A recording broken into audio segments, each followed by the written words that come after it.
Hello everyone, आज मैं आप लोग के लिए बहुत ही डिलीशियस माउथ मेल्टिंग रसीली दिवाली स्पेशल डिफरेंट स्टाइल में नारियल के लड्डू की रेसिपी लेकर के आया हूँ। जो कि एक ऐसी रेसिपी है ना जिसे देख करके आपके मुंह में पानी आ जाएगा। और इसे बनाना भी बहुत आसान है, बहुत कम सामान में बन करके तैयार हो जाता है। झटपट आप इसे बना सकते हो और ये टेस्टी होने के साथ साथ बहुत हेल्दी भी है। तो चलिए शुरू करते हैं इसे बनाना। इस डिलीशियस और माउथ मेल्टिंग लड्डू को बनाने के लिए हमने यहाँ पे नारियल के 2 गोले यूज़ कर रहे हैं।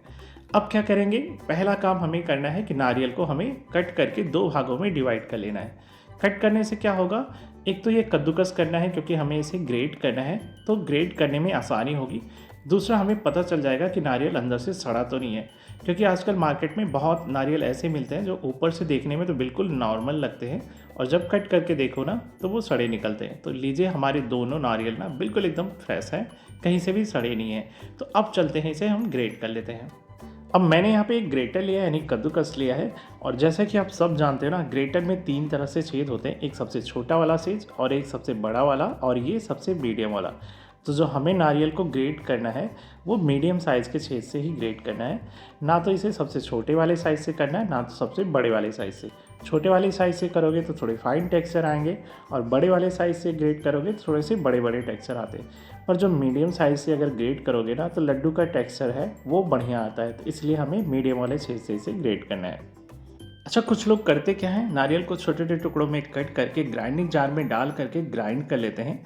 बट वो तरीका तो थोड़ा इजी होता है, लेकिन लड्डू ना उससे उतना टेस्टी नहीं बनता। तो मैं यही सजेस्ट करूँगा, थोड़ी देर की मेहनत है, आप इसे ग्रेटर से ही ग्रेट करके लड्डू बनाइएगा ना तो ज़्यादा टेस्टी बनता है।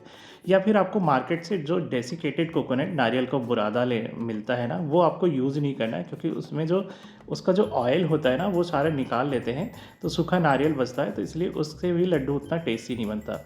अब क्या करेंगे, मैंने सारे नारियल को ग्रेट कर लिया, तो इसे हम मेज़र कर लेते हैं। किसी कटोरी या कप से आप मेज़र कर लीजिए, क्योंकि उसी के अकॉर्डिंग हमें इसमें चीनी ऐड करना है। तो टोटल जो है, मैंने अभी 3 कप यहाँ पे मेज़र करके थाली में डाला और ये एक चौथा कप, यानी टोटल हमारा ये नारियल का जो हमने ग्रेट किया है ना 4 कप है। और इसी के अकॉर्डिंग हम इसमें चीनी ऐड करेंगे। तो अब चलते हैं नेक्स्ट प्रोसेस की ओर।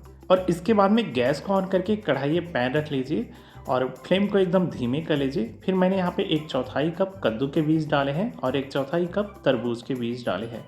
इन दोनों सीड्स को हमें ऐसे ड्राई रोस्ट करना है। इनको हमें घी वगैरह डाल करके रोस्ट करने की ज़रूरत नहीं है, ये ड्राई रोस्ट में ही अच्छे से भून जाते हैं। तो एकदम धीमी आंच पे हमें इनको कंटिन्यू चलाते हुए भूनना है। लगभग 1 मिनट के लिए पहले हम इसे भून लेते हैं, जब तक कि हल्का सा इसमें चिट-चिट की आवाज़ आना स्टार्ट नहीं हो जाता।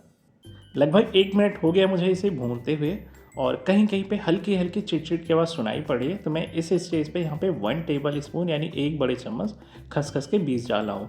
अब तीनों सीड्स को हमें थोड़ी देर के लिए और भूनना है, लगभग 1 से 1.5 मिनट के लिए, जब तक कि इसमें थोड़ी सी तेज़ी से छिटकने की आवाज़ ना आ जाए। जो ये सीड्स हैं जनरली तरबूज के और कद्दू के जो पड़े हुए हैं ना, इनमें से थोड़ी सी ज़्यादा चिट-चिट की आवाज़ नहीं आए और हल्का-हल्का कहीं-कहीं पे ये उछलने ना लग जाए। तो ज़्यादा टाइम नहीं लगेगा, ज़्यादा 1 से 1.5 मिनट और लग जाएगा। खसखस सीड ऐड करने के बाद में 1 से 1.5 मिनट तक मैंने और इसे भून लिया है और इस स्टेज पे ना काफ़ी सीड्स आपको चिट-चिट की आवाज़ सुनाई लग जाएगी। तो बस अब आपको इसे निकाल करके एक प्लेट में रख लेना है, इससे ज़्यादा इसे और रोस्ट करने की ज़रूरत नहीं है। अब कढ़ाई में ज़्यादा नहीं, बस 2 बड़े चम्मच यानी 2 टेबल स्पून घी ऐड करेंगे और घी डालते ही गर्म हो जाता है, क्योंकि कढ़ाई ना ऑलरेडी गर्म थी। इसके बाद में मैं यहाँ पे 1/4 कप बादाम डाल रहा हूँ। बादाम ऐड करने के बाद में एकदम धीमी आंच पे इसे कंटिन्यू चलाते हुए 1 मिनट के लिए पहले हम इसे भून लेंगे। और बादाम को भूनते हुए जैसे ही 1 मिनट हो जाए, मैं इसमें 1/4 कप काजू ऐड कर रहा हूँ। बादाम को हमने इसलिए 1 मिनट पहले ही कढ़ाई में डाल करके भून लिया, क्योंकि काजू के कंपेयर में ना बादाम को भूनने में बस थोड़ा सा ज़्यादा टाइम लगता है।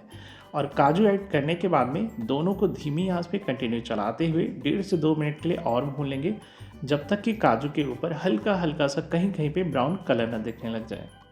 लीजिए, काजू और बादाम दोनों भून चुके हैं। अगर आप देख पा रहे होंगे तो बादाम के ऊपर आपको हल्का सा क्रैक्स, ऐसे एक लाइन सी दिख रही है और काजू का कलर भी हल्का सा लाइट ब्राउन हो गया है। तो बस इनको निकाल करके हम एक प्लेट में रख लेते हैं। और इसी घी में बस 2 बड़े चम्मच यानी 2 टेबल स्पून हम किशमिश डालेंगे। किशमिश डालने के बाद में बस इसे हल्का सा चलाएंगे, क्योंकि घी बहुत गर्म है, और तुरंत निकाल लेंगे। ज़्यादा नहीं भूनना है, नहीं तो किशमिश तुरंत ही जलने लग जाती है। निकाल करके इसे एक प्लेट में रख लेंगे। और इसी बचे हुए घी में जो हमने ग्रेट करके नारियल रखा है ना, उसे हमें कढ़ाई में ऐड कर देंगे। एक बार सारे ग्रेट किए हुए नारियल को कढ़ाई में ऐड करने के बाद में हमें इसे जल्दी से चलाना स्टार्ट करना होगा, क्योंकि कढ़ाई में नीचे जो घी है ना वो बहुत गर्म है। नारियल का जो पोर्शन घी के कांटेक्ट में आएगा वो जल्दी से ब्राउन होने लग जाएगा, तो इसलिए आपको इसे जल्दी से चलाना स्टार्ट करना होगा। तो अभी मैं दिखाता हूँ, ये देखिए जो घी के पार्ट में आया, घी के कांटेक्ट में आया ना, वो जल्दी से ब्राउन होने लग गया। बट परेशान मत होइए, बहुत थोड़ा सा पार्ट ब्राउन हुआ है और ये नॉर्मल ही है।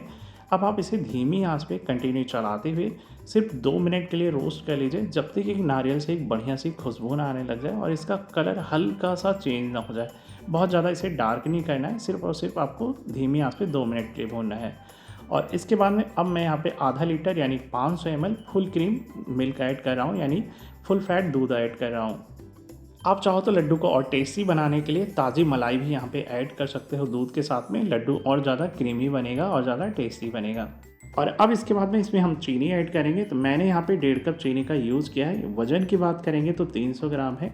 अगर आपको लड्डू बहुत ज़्यादा ही मीठा पसंद है तो आप यहाँ पे 2 कप यानी 400 ग्राम चीनी ऐड कर सकते हो, लेकिन इतनी क्वांटिटी से है ना लड्डू बहुत ही ज़्यादा मीठा होता है। तो अगर आपको बस ठीक ठाक मीठा पसंद है तो 1.5 कप चीनी से सफिशिएंट रहेगा। और चीनी ऐड करने के बाद में इसे अच्छे से मिक्स करेंगे और अब इसे हम पकने देंगे।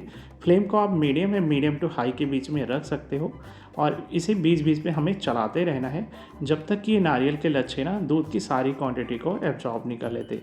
और जब तक ये पक रहा है हम बीच में थोड़ा सा और काम कर लेते हैं। अब जो हम काजू और बादाम को रोस्ट करके रखे थे, अब तक वो ठंडे भी हो गए हैं, तो इनको हम छोटे छोटे पीसेस में कट कर सकते हैं। अच्छा, हमने नारियल के अलावा जितने भी ड्राई फ्रूट्स डाले हैं ना वो पूरी तरह ऑप्शनल है। आपको इसमें से जो ड्राई फ्रूट्स पसंद हो वो आप ऐड करिए, है तो ऐड करिए, नहीं तो आप स्किप कर सकते हो। खाली नारियल से भी बना सकते हो ना, खाली नारियल से बनाओगे तो भी आपका लड्डू बहुत परफेक्ट बनेगा और बहुत टेस्टी बनेगा। लीजिए, मैंने काजू और बादाम को चॉप कर लिया है। अब इसके बाद में जो हमने किशमिश को रोस्ट करके रखा था ना उसे भी हम चॉप कर लेंगे, थोड़ा सा छोटे छोटे पीसेस में कर लेंगे। और बस इन्हीं तीनों को हमें चॉप करना है, काजू बादाम और किशमिश को। बाकी के जो हमने सीड्स लिए थे ना उनको हमें चॉप करने की ज़रूरत नहीं है। लीजिए, तीनों को हमने कट करके तैयार कर लिया। अब चलते हैं हम गैस की तरफ। और अभी देखिए दूध काफ़ी हद तक एब्जॉर्ब हो चुका है, बट पूरी तरह से एब्जॉर्ब नहीं हुआ है जैसा कि आपको दिख रहा है।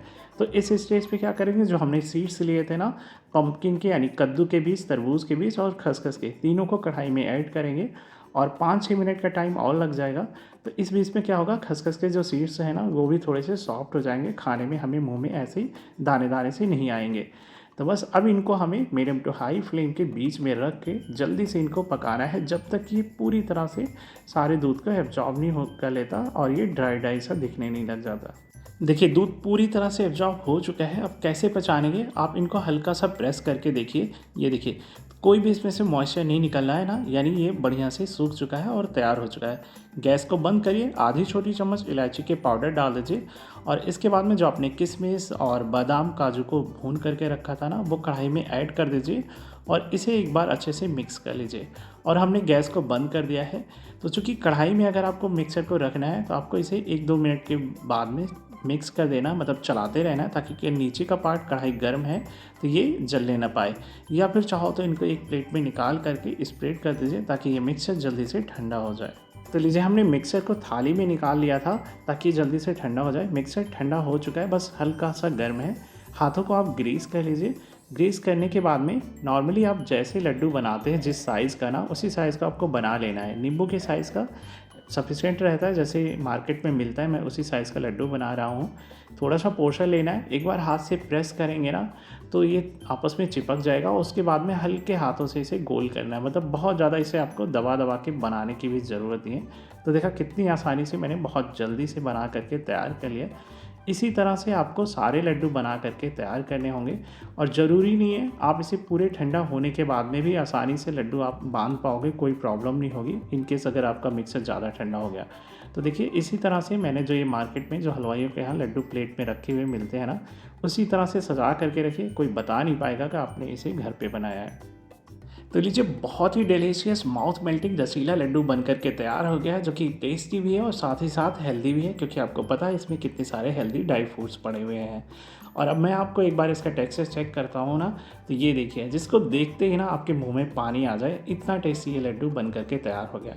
तो बस ये रेसिपी आपको कैसी लगी है कमेंट्स में ज़रूर बताइएगा, और रेसिपी पसंद आई है तो वीडियो को लाइक करिएगा, और चैनल पे पहली बार आए ना तो चैनल को सब्सक्राइब करके ज़रूर जाइएगा। मिलते हैं नेक्स्ट वीडियो में एक नई रेसिपी के साथ में, तब तक के लिए बाय बाय।